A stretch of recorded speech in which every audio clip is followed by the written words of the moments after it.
देखिए, दो ही बातें हैं।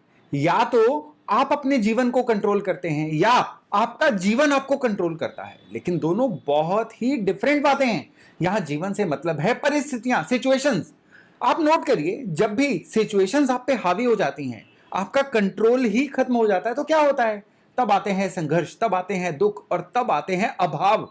और जब आप अपने पायलट सीट पे होते हो, जैसा चाहते हो वैसा होता है, आप अपनी परिस्थितियों को, सिचुएशंस को खुद कंट्रोल करते हो, तो तब क्या होता है?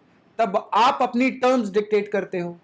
तब आप जीवन में जितना चाहे उतना कमाते हो, जैसे चाहे वैसे रहते हो, मन भी खुश रहता है। तो यहां पे सारे का सारा खेल क्या है? कंट्रोल का। या तो कंट्रोल हो जाओ या कंट्रोल कर लो, और इन दोनों में ग्रहों की ऊर्जाएं ही काम करती हैं और किसी का कोई काम नहीं है। और आज के वीडियो में हम यही समझेंगे कि दरअसल इन ऊर्जाओं के पैटर्न को किस तरह से समझा जाए। आपके बर्थ चार्ट में कौन सी वैसी बेसिक ऊर्जाएं हैं जिनको आप समझ लो, जिनको हमेशा सही रखो, तो कोई कारण ही नहीं है कि कोई और चीज आपको कंट्रोल कर जाए। कोई कारण ही नहीं है कि परिस्थितियां आप पे हावी हो जाएं, आप जीवन में मुश्किलों में फंस जाओ। दिक्कतें आएंगी, टल जाएंगी। दिक्कतें आएंगी, सॉर्ट हो जाएंगी। एक दिक्कत आएगी, 10 नए रास्ते खुले होंगे चीजों को सही करने में, अगर आप इस राज को समझ लेंगे। नमस्कार, मेरा नाम है योगेश शर्मा। स्वागत है आपका happy life with Yogesh Sharma में। और दोस्तों, आगे बढ़ने से पहले एक विनम्र निवेदन कि अगर अभी तक आपने अपने इस चैनल को सब्सक्राइब नहीं किया है तो कृपया सब्सक्राइब जरूर करिएगा, और हां, बेल बटन दबाना न भूलिएगा। तो हम बात कर रहे हैं कि किस तरह से अपना जो परिस्थितियों पे कंट्रोल है उसको लाया जाए और फिर उसको हमेशा कायम रखा जाए। अब हर एज ग्रुप के जो कंट्रोल्स की परिभाषा है ना, वो अलग अलग है। एक बहुत ही एल्डरली जो पर्सन है, उसके लिए जीवन में कंट्रोल का मतलब है उसका अपनी हेल्थ पे कंट्रोल रहे, उसकी जो सेहत है उसके हाथ से ना फिसले। एक मिडिल एज ग्रुप वाले के लिए कंट्रोल्स का क्या मतलब है कि उसका वेल्थ पे कंट्रोल रहे, उसका अर्निंग्स पे कंट्रोल रहे। एक स्टूडेंट के लिए क्या परिभाषा है कि एक स्टूडेंट जो कंपटीशंस में बैठ रहा है, उसके जो कंपटीशंस है, उसकी जो पढ़ाई है, ये उसके कंट्रोल में रहे। वहां पे एग्जाम सेंटर में जाए तो ये ना हो कि परिस्थितियां इतनी हावी हो जाएं कि उसको आता हुआ भी भूल जाए और वो एग्जाम में कुछ भी परफॉर्म ना करके आए। तो हर एज ग्रुप की अपनी अपनी परिभाषा है। और ये जो कंट्रोल वाला टॉपिक है ना, ये इतना इंपॉर्टेंट है कि इसको एक ही एपिसोड में, एक ही वीडियो में दिखाना पॉसिबल नहीं है। तो मैं कोशिश करूंगा 2 या 3 वीडियोस में मैं इस कंट्रोल की परिभाषा को थॉरोली आपके लिए लेके आऊं। लेकिन फिक्र मत करिएगा, ये वीडियोस आपस में नहीं जुड़े होंगे। हर वीडियो में जीवन के किसी एक ना एक पहलू को टच किया जाएगा। हर वीडियो में आपको बताया जाएगा कि आपके जो अलग अलग एज ग्रुप हैं, उनमें अपना पूरा कंट्रोल किस तरह से लेके आया जाए। तो मिडिल एज ग्रुप, यानी जो एज ग्रुप 25 से लेके 55 साल के एज ग्रुप है ना, इसके लिए आज का वीडियो है। इससे शुरू करते हैं, क्योंकि यहां पे जो कंट्रोल के मायने हैं ना, ये मानिए जीवन का आधार है। क्या मायने हैं? सबसे पहला मायना है आपकी अर्निंग कैपेसिटी। यानी कि एक अर्निंग कैपेसिटी ऐसी चीज है जो इंसान का तय करती है उसकी समाज में इज्जत कितनी होगी, समाज में उसको किन नजरों से देखा जाएगा। खाली समाज में नहीं, उसको अपने घर में भी किन नजरों से देखा जाएगा। आपने देखा होगा कि जो इंसान ढंग से कमा नहीं पाते हैं ना, जो पैसे के लिए स्ट्रगल कर रहे हैं, उनकी समाज में तो इज्जत जितनी होनी है उतनी होगी, उनकी अपने घर तक में इज्जत होनी कम हो जाती है। ना जीवन साथी ढंग से पूछता है, ना बच्चे उसको उस नजर से देखते हैं जो देखना चाहिए, ना ही उसकी जो ब्रॉडर फैमिली है ना, वहां पे उसकी इज्जत होती है। यानी अर्निंग कैपेसिटी। अर्निंग कैपेसिटी का मतलब क्या है कि आप अपने गुणों को, अपने दिमाग को पैसे में किस तरह से कन्वर्ट कर पाते हैं, ये होती है आपकी अर्निंग कैपेसिटी। और ये बेस बन जाती है आपके मिडिल एज ग्रुप का। आप परिस्थितियों को कंट्रोल केवल और केवल तभी कर सकते हैं जब आपकी अर्निंग कैपेसिटी रोज बेहतर हो। आज की अर्निंग कैपेसिटी अगर पिछले दिन से बेहतर नहीं हो रही है, तो इसका एक ही मतलब है कि आप अब जीवन में ढलान की तरफ जाना शुरू हो गए हैं और परिस्थितियों से अपना कंट्रोल जो है ये खोते चले जा रहे हैं। अब अगर अर्निंग कैपेसिटी उसकी अच्छी होगी ना, तो 3 चीजें तो पक्की हैं। पहली, वो अपना मनपसंद पैसा कमा सकेगा। मनपसंद मतलब जितना सोच सकता है उतना कमा सकता है। यहां पे फिर पैसे की लिमिट जो है ना, वो खत्म हो जाती है। कई लोग मेरे से पूछते हैं मेरे चार्ट में कितना पैसा लिखा हुआ है, तो मैं इनको जवाब देता हूं, भाई अपनी अर्निंग कैपेसिटी देखिए कितनी है, आपका पैसा उतना ही होगा। यहां पे आपको एक चीज का ध्यान देना है कि जितना आप अर्निंग कैपेसिटी अपनी बढ़ा लोगे, उतना ही जीवन में आप ऊंचाइयां छू सकोगे। यह कंफर्म है और इसकी गारंटी है। और दूसरे नंबर पे इसका फायदा यह है कि आप अपने जीवन में, समाज में, परिवार में एक बहुत ही उच्च श्रेणी की इमेज बना सकते हो। वो इमेज जिसमें आप जब वहां पे नहीं भी होगे ना तो भी लोग आपके बारे में अच्छी बातें ही करेंगे। और तीसरी और सबसे इंपॉर्टेंट चीज है कि इंसान अपने और अपने आसपास वालों के लाइफस्टाइल को बहुत अच्छे से सुधार पाएगा। और मिडिल एज ग्रुप में खाली अर्निंग कैपेसिटी ही नहीं, दो और चीजें हैं जिन पे उसको अच्छे से कंट्रोल चाहिए। पहली कि उसको लाइफ में अपने गुणों को वेल्थ में कन्वर्ट करना आना चाहिए। यह बड़ी इंपॉर्टेंट बात है। अर्निंग कैपेसिटी क्या करेगी? आपके जीवन में पैसे का इनफ्लो लेके आएगी। अर्निंग कैपेसिटी क्या करेगी? आपकी एक ब्रांडिंग बनाएगी।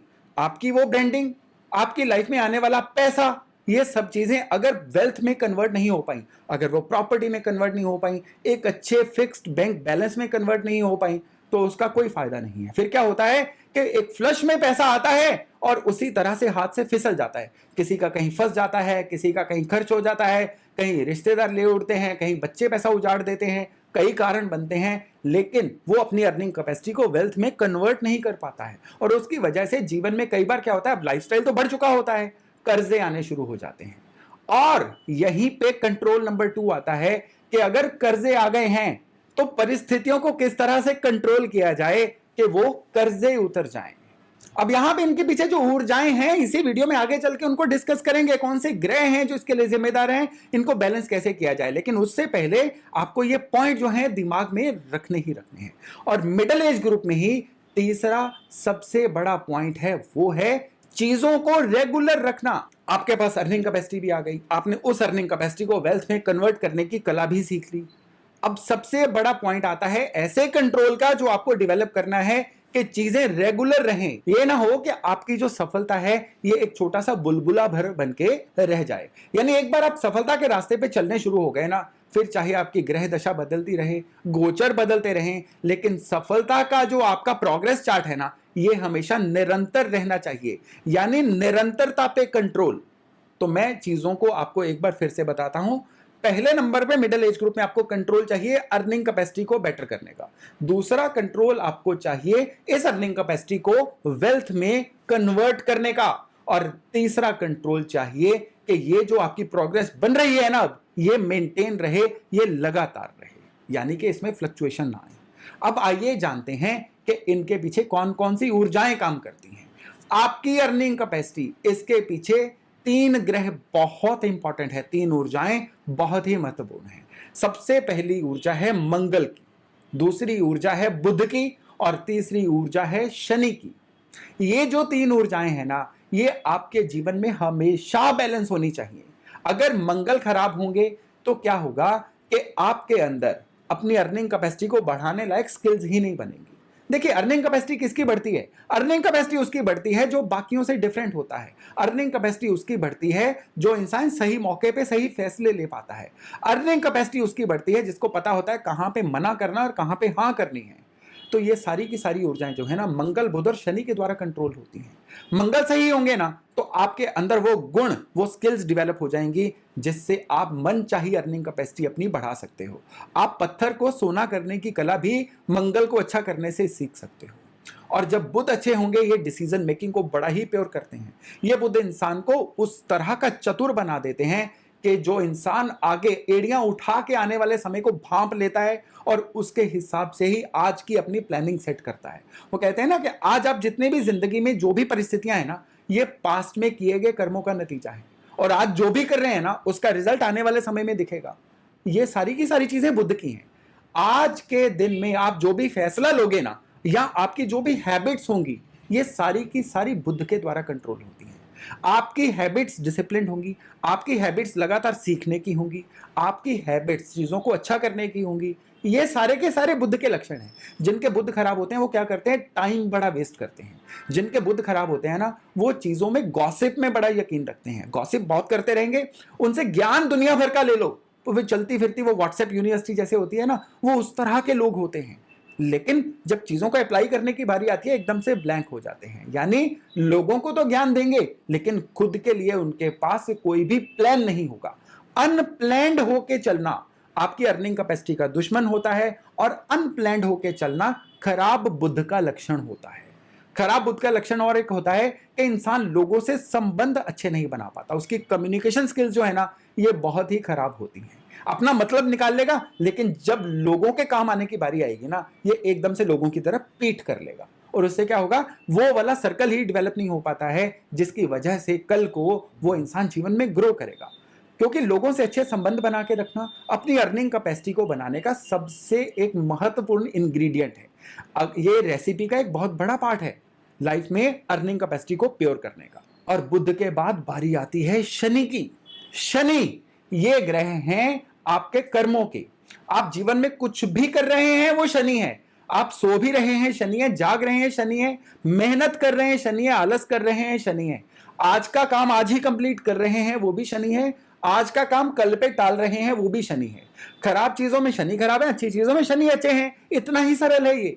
यानी कि तभी शनि को कर्मों का देवता कहा गया ना, कि आप सूरज उगने से लेकर सूरज के छिपने तक दुनिया को जो भी देते हैं या दुनिया से जो भी लेते हैं अपने थ्रू, ये सारे का सारा शनि की अथॉरिटी में आता है।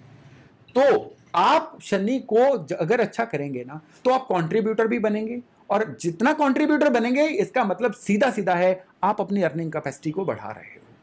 आज का जो वीडियो है ना ये नोट करने वाला वीडियो है। इन पॉइंट्स को आप बार बार सुन के नोट कर लीजिएगा, आपको रियलाइज हो जाएगा कि आप अपने जीवन में अगर कामयाब नहीं हो रहे हैं ना तो उसके पीछे बहुत बड़ा कारण है आपकी अर्निंग कैपेसिटी का कमजोर होना। सिर्फ बीए करने से, एमए करने से, पढ़ाई का सर्टिफिकेट लेके घूमने से अर्निंग कैपेसिटी नहीं बढ़ती है। अर्निंग कैपेसिटी बढ़ती है दुनिया में योगदान देने से। मंडी में आइए, योगदान दीजिए, लोगों की लाइफ में डिफरेंस क्रिएट करिए, ये होती है अर्निंग कैपेसिटी का बढ़ना।